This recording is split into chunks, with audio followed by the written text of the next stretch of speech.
Action. Hello, everyone. In 2019, This Old House celebrated its 40th anniversary on television, which is crazy talk in our world because we're talking Sesame Street and so few others that have lasted that long.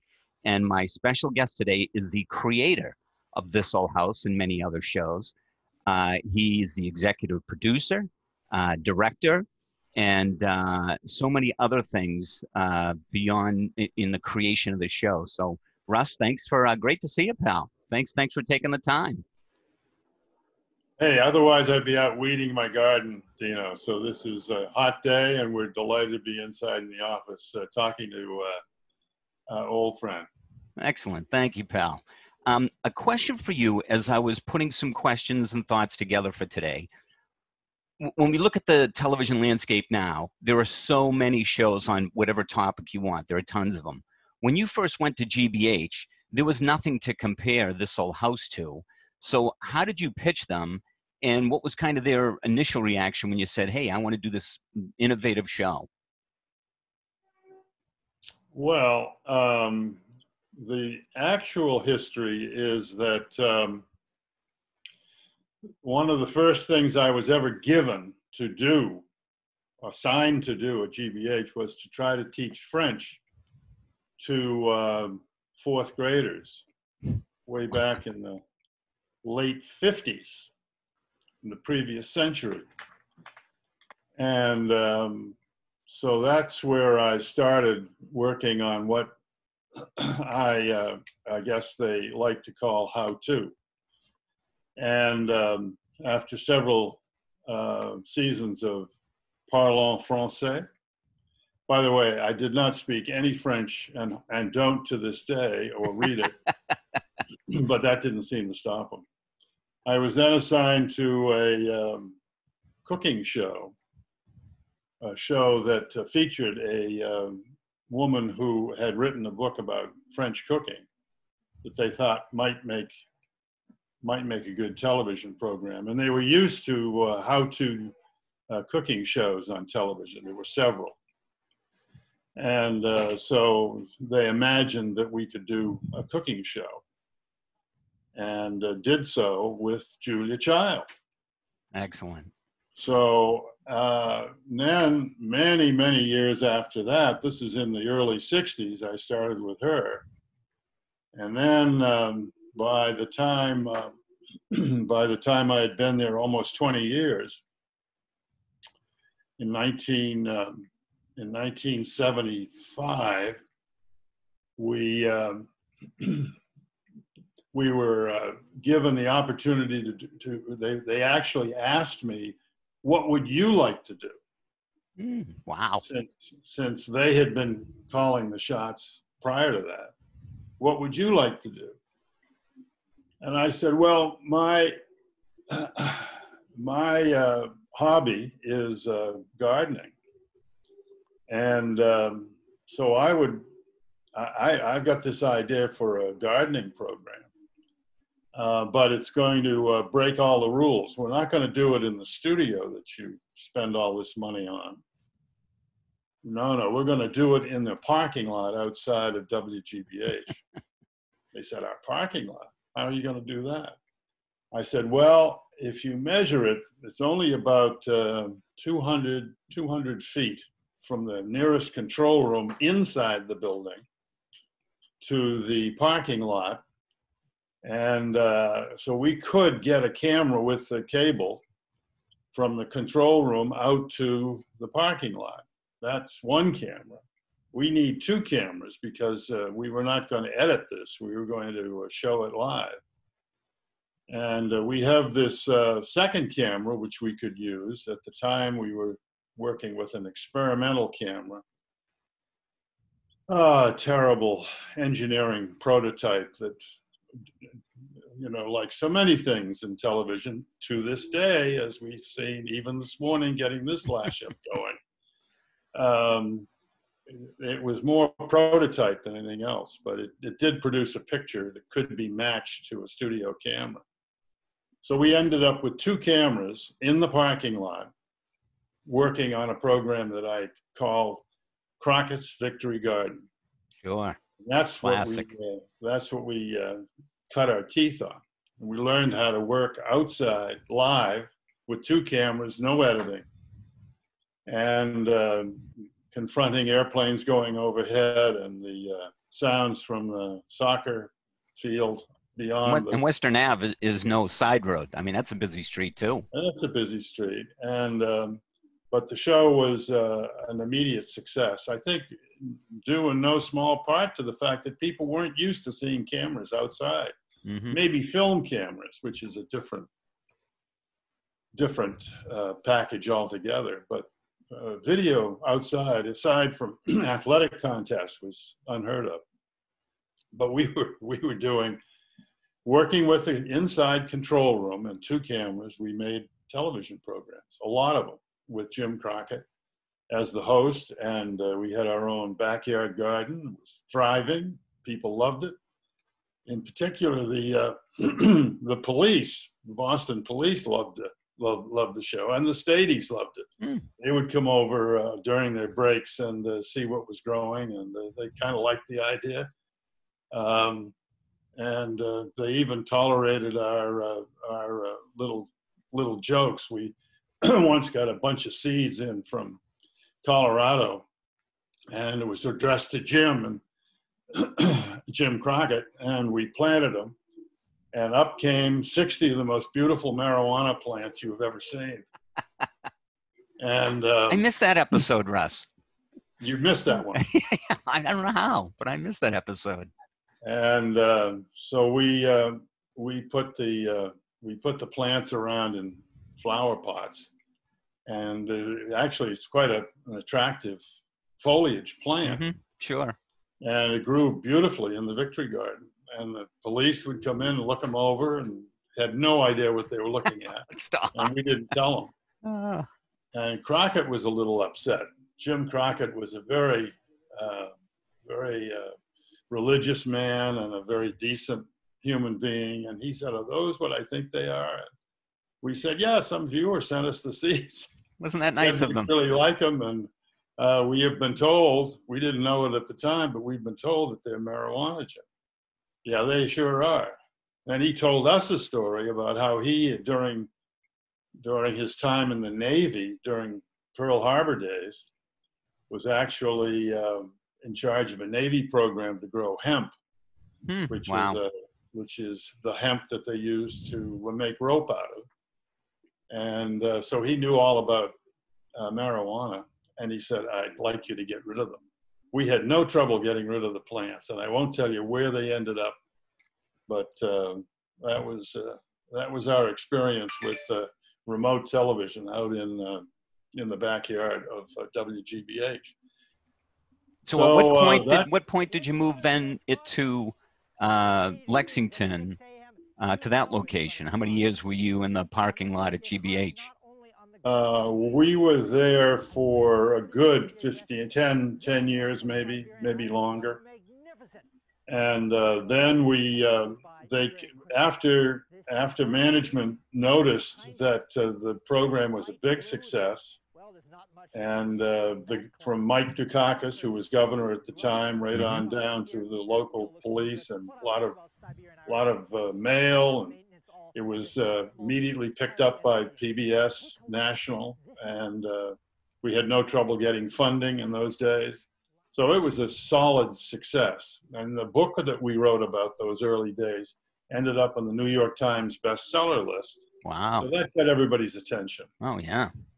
About 2 years after we started the Victory Garden, the program manager came to me and he said, "Look, that Victory Garden thing worked out pretty well. You got any other ideas?" So I said, "Well, it just so happens I do." And I said, they go something like this. Now that we know how to do outside television for a change, we were the first ones to really, nobody was doing anything close to the Victory Garden. And they were still tied to the baseball games and parades. But nobody was dared to try a gardening program.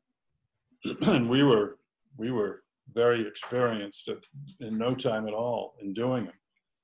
So I said, what we'd like to do is to buy a house, and an old house that nobody else wants, fix it up, and then we'll sell it. And they said, well, how are you going to get the house? I said, well, we buy it, but we'll get a bank to help give us a mortgage.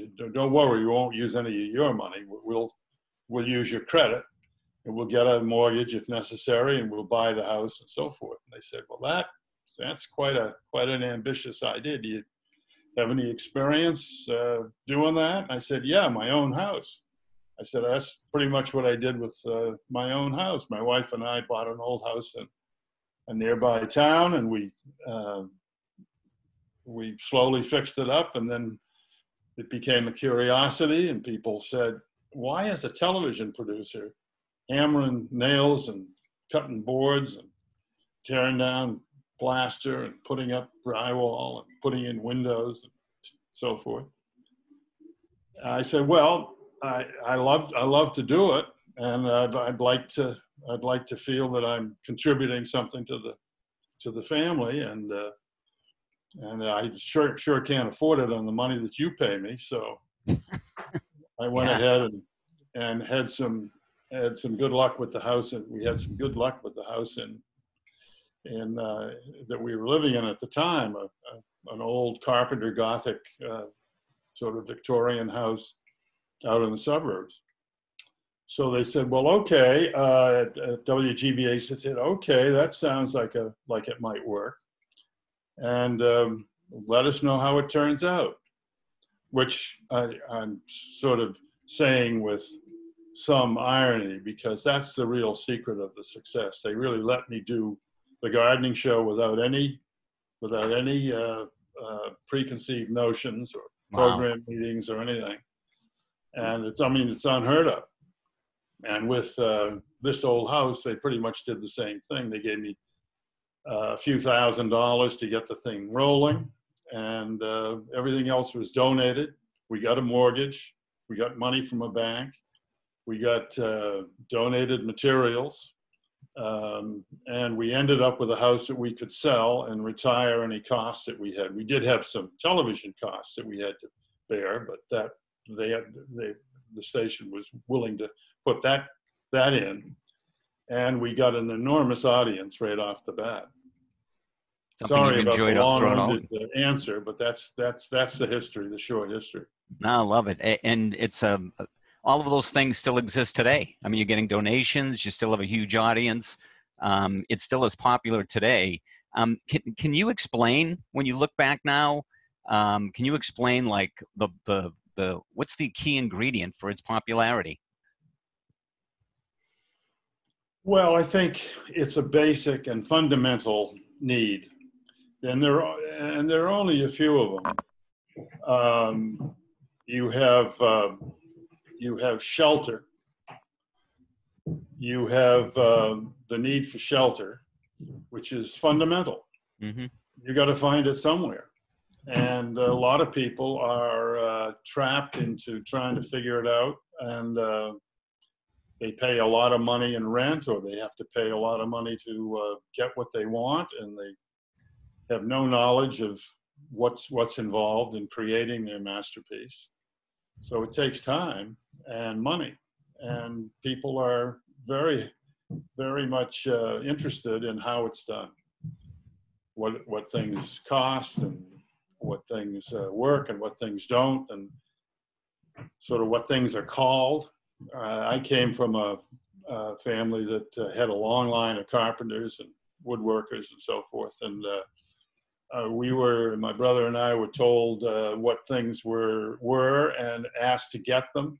Even that is an enabling experience. If you don't know what something is called, I mean, just try running this computer if you don't know what photo booth is, or you know what I mean? It's, sure. The nomenclature is very important. And then the experience in order to do it is very hard to find, very hard to get. Nobody's going to teach you how to square a board, mm-hmm. or how to cut drywall, or let alone how to solder a pipe or wire a fuse. So there was no There was no internet in those days. There was no YouTube. The rascals who've taken every scrap of footage that we've ever produced and put it on their site. And now they've got a big audience. I have to say I use it as well to try to find out how to do things. That didn't exist. Also, there were no home centers in those days, as we know them today. There was no place that you could get help. I remember in the town in which I lived, going down to the hardware store, as they were called in those days. Not home center, but the hardware store. The local hardware store. That my father, the carpenter, wanted.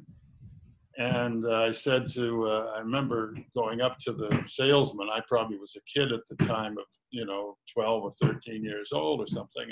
And I said, he wants an escutcheon plate. And the guy looks down at me through big glasses, and I can still see his face now. His name was Mac. And Mac said, do you even know what an escutcheon plate is, son? I said, no, but I was told to get one. So I'm just trying to make the point that if you don't know what anything is called, you're lost. Sure, absolutely. Before you begin. So that's why I think the program has been very popular. Tells people how to do things and where to begin and where to end, what it costs. And I know I'm biased because I work on the show, but to this day, when I look at other shows, the entertainment value is there, but the lessons aren't. I mean, Tommy, Norm, all the guys are so willing to sit down and explain to you, as you said, what a tool is, how to use it.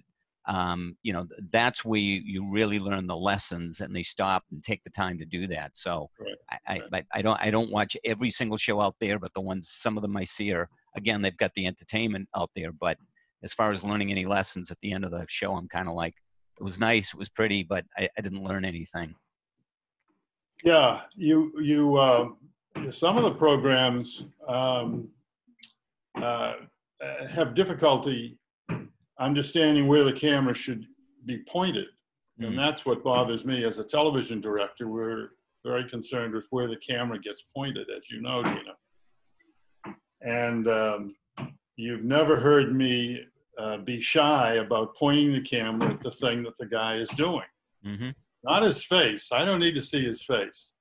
And I can't tell you how many television programs I see where the emphasis is on, let's show the reaction shot of the person who's actually doing it at the expense of showing his hands doing it.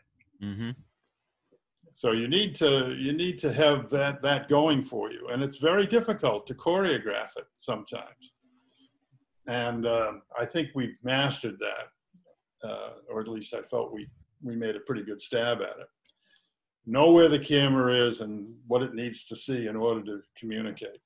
Absolutely. And, we don't need the face. You've now been retired for the show for several years. Do you still watch and enjoy the show? Were you critical of your own work when you were directing, and you'd say, why didn't I do this or this? Second thoughts kind of thing, I suppose. You are always limited by time and money to some extent, or budget. But for the most part, I think as we got better at aiming the camera, and you were a big help on that, Dino. Thank you. We worked with a team of people who knew what we wanted or knew what to do, and were intuitive about what needed to be shown. And so there were very few second thoughts. I mean, obviously there were things that we could have done better. And I didn't spend a whole lot of time looking at stuff. We did in our prime, we were working on 65 half hours a year, 65. And I had about a 3-man crew. Today you have got an enormous crew, and I don't know if they are able to do 65 or not, but if so, they're probably winded at the end of the day. At the end of the conversation. Yeah. Looking back, when you then got you had the success with Julia, you had the success with Victory Garden, success with This Old House. What was the inspiration Then you then started working on New Yankee Workshop, and you had Victory Garden, New Yankee Workshop, and This Old House all at the same time. And Ask This Old House. And then Ask, yeah, after that. Yeah. And a list of other shows, Find, Inside This Old House. There was just a whole list of shows that Ask and House have since, survived time. Ask is close to 20 seasons as the new show, if you will. Right. But what was the inspiration with New Yankee Workshop? Because again, there were no woodworking shows on television at that time, were there? There was one, the show with the fellow from Williamsburg. It'll Come to Me. But he had what the heck was the name of that program? I think it's still on. Anyway, It'll Come to Me. Okay. But he did an antique tools program. He would take an old rake and say, let's make a new rake. And we, nothing wrong with that. And his, what the heck is this guy's name? Can't think of it. Anyway, no, there were no programs that talked about how to make useful and practical and good looking and classic objects made out of wood. And yet it's another program that started in my own backyard, my own house, and my long-suffering family.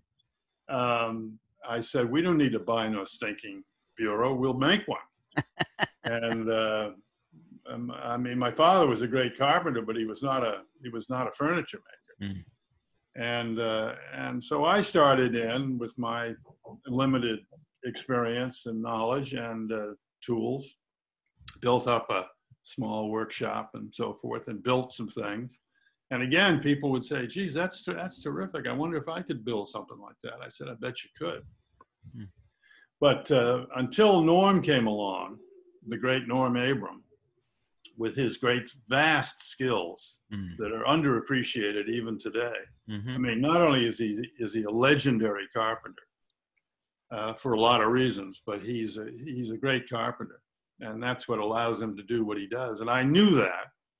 And I saw that he had the skills to do a lot of things. And I asked him, do you think you could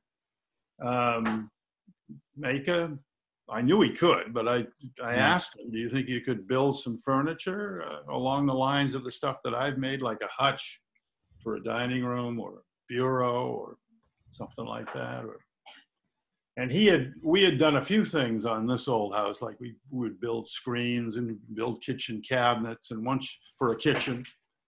And once you get to that level, you sort of see what you've got. And Norm was great at it. And that's good. Anything you gave him to build, he could build it. Exceptional. So again, we went in this case to management and said, well, here's what we got. But we weren't begging anybody at this point. We were saying, would you like to partner with us? This is one of the ends. And I said, I will provide the studio. And Norm and I built an addition to a place that I already owned and made it into a workshop, proper workshop. And then we started in making furniture, and that became very popular. So it was a great experience. Working with Norm and also being able to say that these great pieces of furniture, I mean, really great pieces of furniture that he was making, often reproductions of classic furniture, and flawlessly, turning them out week after week. It was a great experience. The thing that always impressed me, and I had the privilege of shooting the show for the final 10 seasons and 20 seasons and all. You don't do anything short form, Russ. You like to go for the marathon.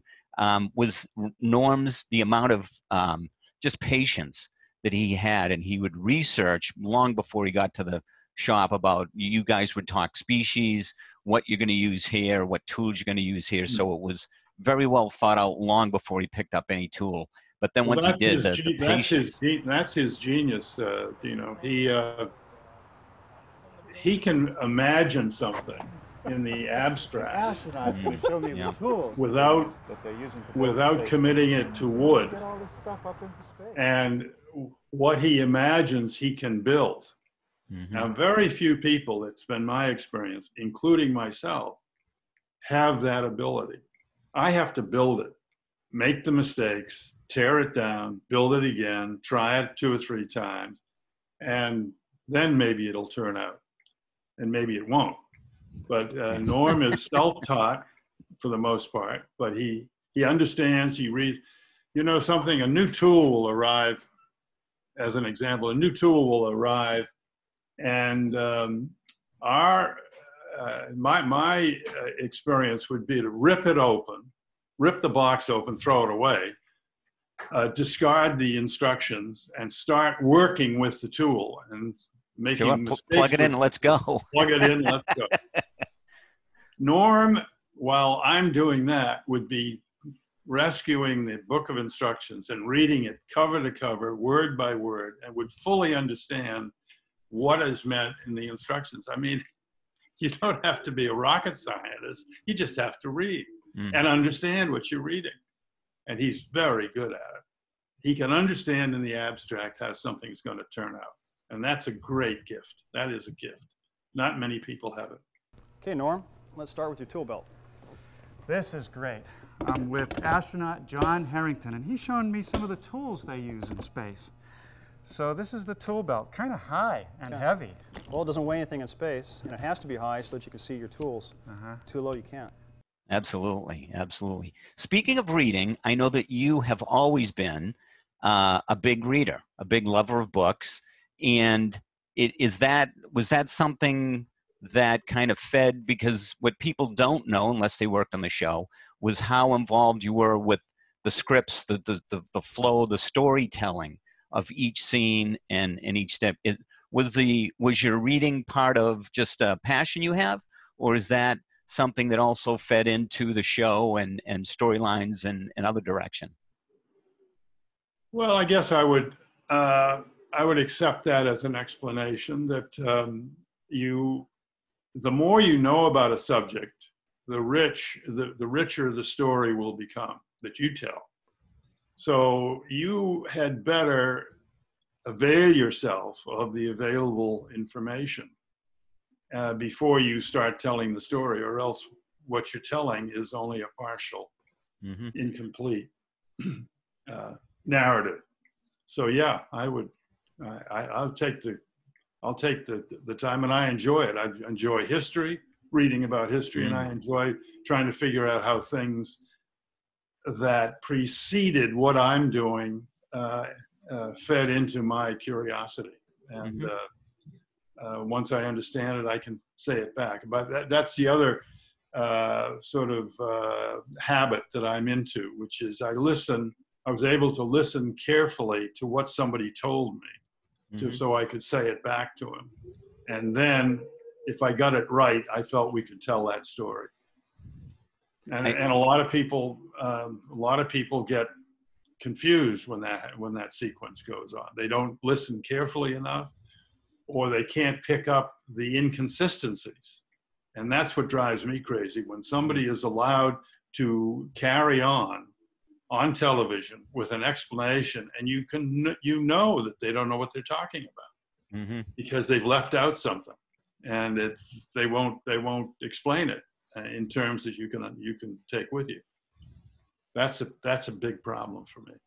So I like to get to the bottom of that, as you know, Dean. Absolutely, every time.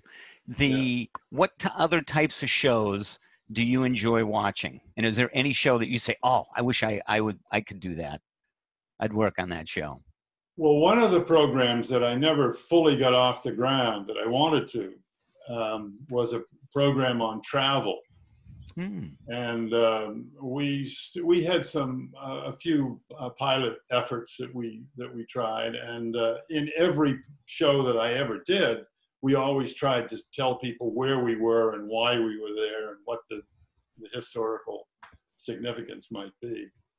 But one program that Marion and I enjoy watching, and it may come as some surprise, but I think it's extremely well done for many of the same reasons that that people have said about our stuff, is Rick Steves and Sure. his Traveling the World series. Travels with Rick and so forth. I think he's very good. He has a great script that he creates himself in his hotel room. I've seen behind the scenes pictures of Rick and with his laptop working on a script. He gives you some content. His pictures are great. The pictures that they send along with, I don't know if you ever see it or not. Absolutely. It's a very, very good program. Wish it was on an hour. So that's one example. The one other show, I remember we were shooting New Yankee, and when Survivor first came out, it absolutely grabbed your attention. And you would say to me, "Did you see the show?" And I would say to you, "Russ, I've got I think it was a 2-year-old at home at the time. You know, so I'm running around. If you want to babysit, I'm happy to watch the show." But I recorded the show and started watching it. Is that something, what was it about that show that really grabbed your attention back then? And do you still watch it now? Yeah, we don't. I think and we haven't for a long time. But because a lot of these commercial broadcasts wear out their welcome and get crazy, and they're just on because they can attract enough business to run the clock out. But they shouldn't probably be on. They're not good enough. But the early Survivors programs showed a mastery with the photography, which was understandable. And if you had the right crew, you probably could get them to do some of the things that the crew on that show were able to do, underwater and on top and night vision, and all very difficult things to master from a photographic standpoint. The other part of it that was magical for me was the audio, because audio is very, very difficult, especially field audio. It's extremely difficult to capture without limiting the photography. And these guys were obviously pushing the limits. And they're also in bathing suits. They're sitting there in bathing suits. You can't put a lav on a person. That's right. So you're doing it with an overhead mic and so forth, and getting pretty good audio out of it. So that was impressive, and that was one reason why I wanted people to see it, because it was in advance, just as we were, I think, advancing it's no trick, in my view, it's no trick if you take a 100-man crew and all the equipment that a 100-man crew will need, and manage a master shot and then go back in for close-ups. That is not where I'm coming from. If you did, you'd produce 3 shows a year, 4 shows a decade, 4 series a decade, and we were not into that. And a lot of editing. Don't like editing. I don't feel, the eye doesn't cut. The eye pans, tilts, and zooms, but it does not cut. There's too much cutting going on, too much editing going on, and so I really admire productions that somehow can transcend the hideous complications of the technology. That's what should be written on my grave. And I remember in talking about shooting this whole house, I loved the long takes, shooting them myself as a cameraman, that when we did a house tour, we'd walk right through the entire house as you would if you invited a guest in there, instead of just cutting from room to room. Absolutely. I always remember the program. You weren't on it at the time, but it was our second This Old House project in Newton, Mass. Big old ark of a Victorian. And we picked up our host, Vila, and he was standing on a lawn in front of the subject building. And he walked across the lawn, and somehow or other, he got into the house. The camera's following him all the way. And then he climbs up through the house to the top of the widow's walk on the top of the building and looks out. I mean, the shot went on and on and on and on and on. You had a real good feeling for what that house was all about. And I think the shot lasted for 3 or 4 minutes. It was a real Hitchcock moment. You know how Hitchcock, Awesome. Alfred Hitchcock would get these amazing shots in some of his movies. And we were doing it on television, which was quite rare because the camera was, in those days, not wireless. Oh no, not like it's possible today. It was all carried by a wire and a 2-man crew. And Dick Holden, who was your early cameraman, was just a master of that. And then he had we called it the umbilical that went back to, there were 2 or 3 technicians that were behind him. But yeah, you need somebody to pull that cable so he can do his job. That's and right. He's scaling stairs and ladders and in any other place that I know whenever I get the chance to get myself in any trouble I can, because that's what the audience is going to face. And that's what they want to see. And they're not expecting that. They're expecting, just to arrive there. But if you can take them on the trip, it makes it far more exciting, as you said. Yeah. The audience really shouldn't ever get so involved in the shot that they lose track of what it is you're trying to tell them or show them. It's like a good haircut. You should never really be aware of it. And by the way, Dino, you could use a haircut. So Thanks, Bill. Thanks, appreciate it. Speaking of travel, the show also took the audience to Bermuda, to London. You had projects in Hawaii. Was this something that GBH insisted? Japan. And Japan. Was this something that GBH insisted you must do? Or is this an idea that you had that said, this might be not a bad idea? And not to mention the remotes on New Yankee Workshop. We went to, more than I could count in both my hands and feet. So was this something that you wanted to do to feed your travel bug? The simple answer is yes, but it has to have a purpose. And it often does. And I still remember quite fondly some of the things that we saw in these travels. And we were blessed with a sufficient travel budget to be able to get to these places. And in fact, we always brought the programs in for a modest cost and on time and under budget in almost every case. We never had to go back to the well and say, I'm short $100,000 and I'm going to need some help. And no, we made it work. And I think it gives a roundness to the story when you can tell them a little bit about your environment, where you are, and its significance to your story. It has to be related. You can't just play games with them. It would have been a tough sell if you had to call them from Hawaii. Yeah, we're stuck in Hawaii. Send more money. Yeah. But you keep it simple, you keep it simple. And again, if you're traveling with a major crew and you expect to be there for 3 months, that's a different package altogether. Sure. We were in and out, and we got a lot to show for it. And we would take this old house to Hawaii. But while we were there, we'd knock off a few new Yankee projects, and we'd knock off a few Victory Garden projects. So what came back were program segments that we could use in 20 programs. That's not a bad yield. Absolutely. And it was always with a single camera approach. Always with the single camera approach. So that kept that crew to a minimum, but got all the coverage that you always wanted.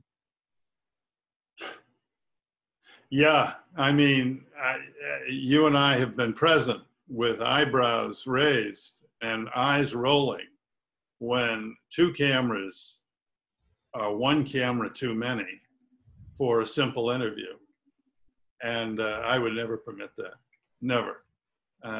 Again, my theory about television is that you need to be on the thing that's interesting. You don't need a second camera getting in the way. And causing the complications, and then you have to patch it together with it on a splicing bench after the fact. That's unnecessary. Now, looking at the history of the show has had 3 hosts, and they came from very different backgrounds. Was there a common thread that you were looking for when, because you were the ultimate decision maker on who's going to be the next host, and so was there a common thread, or did you each time look and say, you know what, I want to go in a little bit different direction? No, there was no profile that we were trying to fill, except for one. We were looking for a person who would actually be my alter ego, someone who had the responsibility to know what was going on and understand it, and what the implications were in terms of cost and time schedule and so forth. And I was looking for somebody who was as curious as I am about how things go together, so that he or she could ask important questions and make it believable. And what can happen in that role as the host is the host can say to himself, and then he can go public with it, oh, I know the answer to that. So I couldn't ask that question. That's a dumb question for me to ask because I know it all. So it's very difficult. And a good interviewer may already know the answer to the question, but a good interviewer will ask the question as if he didn't have the answer and wants the answer. And that's the trick that you're looking for. And I think our hosts that I worked with were in command of that situation, which was what we were looking for. Excellent. Your passion for gardening, I imagine you're still very involved in your own home that you have. What is the varieties of, are you flowers, are you vegetables, are you a little bit of both, all the above? Yeah, my gardening hobby is, it cannot be satisfied, no matter how many hours I put in. And it's a humbling exercise because, as Jim Crockett, my original mentor in gardening, would have said, well, vegetables are interesting. There's about 85 or 90 of them that are grown, that we grow here in America. I mean, there are others in Asia and elsewhere that people grow, but we grow about 90 different kinds of vegetables. But he said, now flowers, there are thousands. And sooner or later, you will get interested in that part of it, of gardening and horticulture.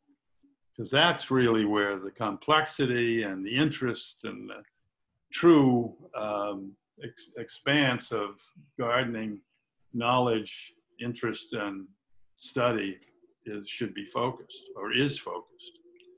I mean, and that's true. And then, of course, there are people that just focus on one variety or one species, and that's their specialty.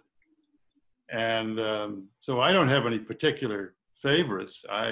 My favorite is the thing that I'm working with next. But you can never master gardening. You might be able to master how to shingle a roof, but you'll never, ever master gardening because it's just too much. There are too many variables. I mean, there's a bug that goes after potatoes called the Colorado potato beetle. It can devastate the foliage, which has an effect on the yield of the potatoes down below. We don't care if the potato bug eats the foliage so long as it doesn't affect the potato, but if it affects the potato, now you get my attention. And for centuries, probably wrong, for a couple of centuries, people have tried to fight off the Colorado potato beetle. It's funny, it's a bug that will not travel across the Rockies. That's why I think it stops in Colorado. And but everybody in Europe, mostly in America, no strangers to this damn pest. And you can hit them with everything, and it's hard to kill them. Wow. And some of the diseases that some of the effects of the pesticide are terrible, of course, and insecticide, and so the bug gains resistance to it. So he's almost impossible to kill, especially once he grows up and becomes a real eater. Now we have that problem here. We grow. I love to grow potatoes. They're fun to grow, and they're effective. And we always have Colorado potato beetles. In fact, I pay people to go around my garden and take the bugs off by hand, put them in a bath of soapy water to get rid of them. Now, I can't tell you why, but it started last year in one of my potato crops, and there were a few potato beetles, but not many. And I said, that's unusual. Why is this happening? And to my point about you can never know it all about gardening because the plants are different, the plants adapt, the plants change, the bugs change. Where were the bugs? I didn't see any bugs towards the end of the season last year. This year I planted in a different spot, put the plants in a little later, and I'm thinking that could be it. A little later, maybe I avoided the gestation period of the Colorado potato beetle. Maybe that's what I'm banking on. No bugs. Now, before I get the whatever the prize is, the Nobel Prize for the Colorado potato beetle, we really have to, like the pandemic that we're currently a part of, we have to test the vaccine to see if it's actually going to work or kill people. And in this case, I better try it for several years to see if delaying the planting of the crop has a major effect on the Colorado potato bug. Mm. So you can't know enough about gardening to begin with. And once you think you know it all, you don't know it all because there are forces at work that we don't understand. Now, as the saying goes, behind every great man is a great woman. And the audience knows her as Chef Marion. And we've been borderline rude as Marion's been holding down the fort. Even behind her, we've got a few glimpses of her. I know I speak for my brother and myself. We always loved working with Marion. And then also Julia Child, you, Marion, Julia had a lifelong friendship from having worked together as well. It was a great friendship, and it's thrilling to be in the presence of a person with as much cooking knowledge and expertise as my beloved wife, who is even now shopping Amazon for. What are you shopping for, honey? No, Bartlett's Farm. Oh, shopping at the farm.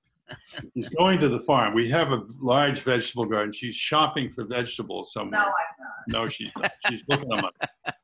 She can do anything she wants, Russ. Anything she wants. She's the queen. No, it's. I mean, she's a great cook, and can be cranky. There's no question about that. But so can all of us, right? Not you, Absolutely. Dina. You're always laughing. Thanks, Bill. No, Thanks, I've been blessed to have as my lifelong love a wife who shares my passion for good vegetables and nice house, and is willing to put up with me and contribute to our success. So I'm thrilled. And Julia was a great inspiration along the way. And we miss her badly. Absolutely. Marion deserves the Nobel Peace Prize, Russ. I'll be honest with you. She's ahead of us, miles ahead of us. So that sounds expensive, Dino. For you, yeah. Yeah. I'll come visit. Or watch it on TV when that happens. Speaking of great people, the Rich Thruthui, Roger, Tommy, Norm. You also got to work with brilliant minds, but great characters on This Old House and New Yankee along the way. Talk about those guys and how they didn't just stop by. They didn't answer a help wanted ad. Tell me how you came upon working with the other guys. Yeah, the stories are different in each case. I've told you a little bit about Norm. Norm and I became colleagues and friends, and that happened when I had him build me a barn out in my house in suburban Boston, and it was a spectacular effort. Because he built it all by himself. And I watched him one winter build it. And I remember once going out and he was trying to lift a 15,000 pound piece of steel, literally, I mean, a big, heavy piece of steel. I said, can you use a second hand on that? He said, no, you'll get dirty. Don't. I got it. I mean, Norm was great.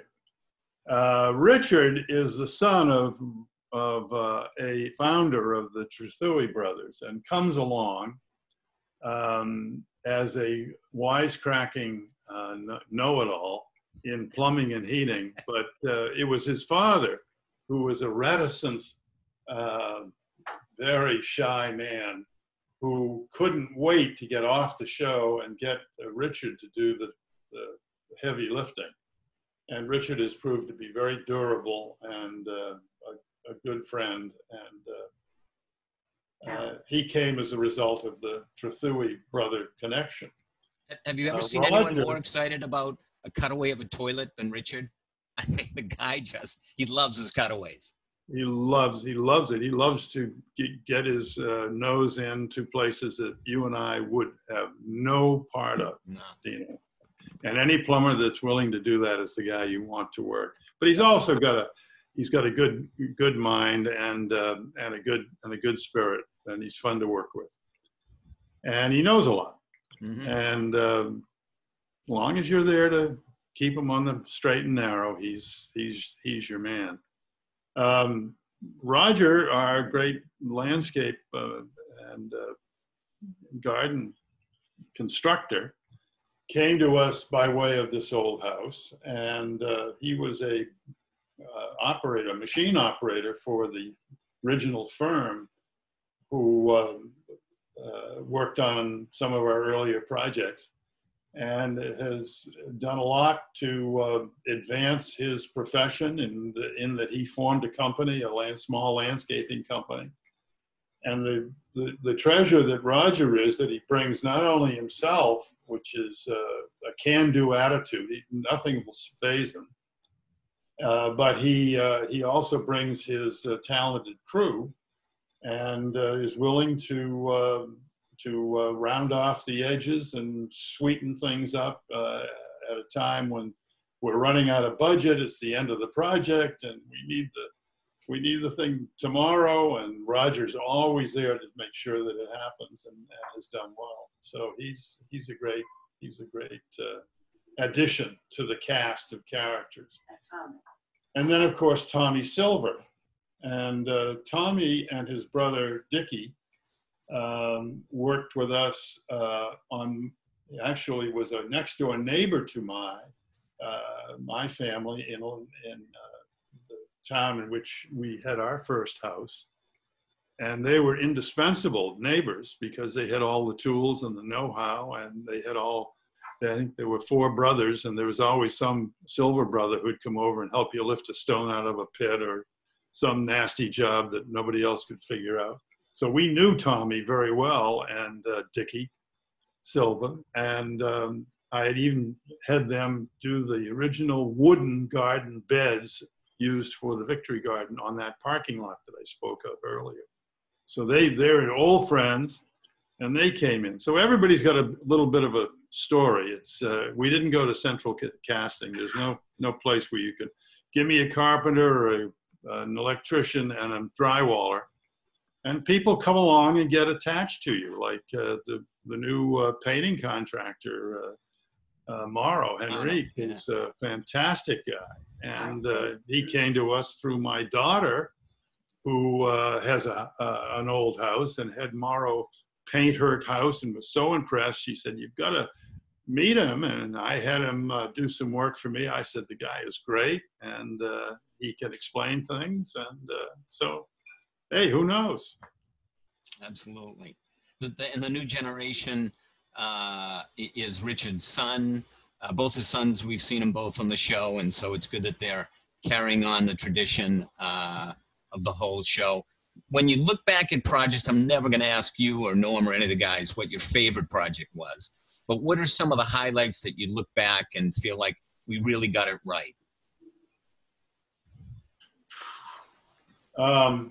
One of the projects that I liked a lot was the Milton project. It came with an old house that needed everything, and the landscaping was pretty amazing. But also the fact that we were able to totally rehab a barn, an old barn, and to build a workshop. It had all the pieces, and Julia Child came with Marion one day to help us design the kitchen. So it had a lot of meaning for me. I love the house and love the way it turned out. It was a great house. And then, of course, that big house that I said we got Vila to walk through from top to bottom and worked on for almost a year. Well, our most ambitious project, almost capsized the boat because, of course, as we finished the house and tried to sell it, we're right in the middle of a big recession. So it hung around on the real estate market longer than it should, and we almost got burned on that one, but it was a great project. And if you think about it, I wish I had counted in 40 years the number of presidents. You know, we've had building booms, we've had the invention of the cell phone, which has kind of reshaped the industry. But this whole house has remained strong and has coasted with the tides, if you will. Do you look at that? Did you ever look at, you know, what's going on politically or in the building industry, or, you know, for a depression, here are more affordable tools that the homeowner can use and have? Because the guys would have some pretty expensive, some pretty beautiful tools. But did you ever get influenced by what was going on around the world? To some extent, we did. We were affected by developments that we saw in other parts of the world. I think of laminated flooring, for example. Manufactured flooring was something that we introduced on the show. Isonine insulation, which is brilliant technology. That was ours. We introduced that, and there were other such important discoveries. But as far as the tools are concerned, I measure it by the kinds of tools that my father used 75 years ago, and he would be comfortable with a Yankee screwdriver, no portable drill, no portable saw, and a Yankee screwdriver and a rule that opened up with 6-inch increments and a folding wooden rule, it was called. None of these fancy tapes, let alone a laser tape. He had no air guns, as are now indispensable. So I would say that slowly, everything that a carpenter needs has been refined and developed, but there'll continue to be refinements. And there better be, because we need to build faster and smarter and cheaper. And if you ask me where I think the housing industry is going or should go, I would say is we have to make better houses that last longer, that cost less, and that meet the demands of a deserving public. That would be my hope. Generation house. Absolutely. And be more efficient. And as you've always said, the home isn't just the cave where you go and hide at night. You use it for entertainment, you raise your families. It serves many masters. So it's got to continue to do that and more. Looking to the future, you and I always talked about it. Television seems to be a fading medium, even though it's how we've made our livelihoods. Do you use much on social media? Which ones do you like? Do you think that the new technology is heading in the right direction? Well, that's a big question. I think as far as broadcast television is concerned, you're going to continue to see consolidation, and I think there's going to be a continuing market for good storytelling. So, in some form, whether it's streaming or I think the big screen is gone. I think. Despite the popularity in drive-ins and so forth, drive-in movie theaters out of the 50s, there's a limited audience for those. I think we're going to have better screens in our own homes, or certainly already our cameras that are in all these little computers and so forth are much better than any camera you ever started with. It's certainly vastly improved over what I had to endure for the first 25 years of my professional career. And the editing has become simpler and better. So I think we've rounded the corner on technology with television. I think you can go anywhere and produce the kind of quality stories that the public will want to see for in their own living room at their own time. I think appointment television is pretty much dead. We'll have to see whether you can have athletic contests without the audience being there. I wouldn't put it past the professional sports guys who are going to be the last to leave the television studios and television cameras. They'll be the last to leave because there's always an audience for, NFL and basketball and hockey and soccer. But I wonder if we're ever going to get back to the point, given this hideous virus, whether we're ever going to get comfortable sitting as close as we dared to do with before the pandemic struck. In fact, we may have virtual audiences in green screen array sitting in the stands. They won't be actual people. There'll be somebody that's positioned there by the digital myth makers. A digital clone. Yeah. So I don't know. That would be one change that I think we can see, and we'll have to see what happens after that. Well, thank you again, Russ. I could go on all day, I'm sure. I want to thank you and Chef Marion, as always. It was good to at least get glimpses of her. Say a bon appetit for us there, Marion? Bon appetit! Love you, Marion. Thank you both so very much. Best of luck. I hope you're as busy in retirement as you were when we were doing the shows. And the best of luck, Russ. Thanks again. Okay, pal. Thanks. Bye-bye, Dina. Bye, Marion.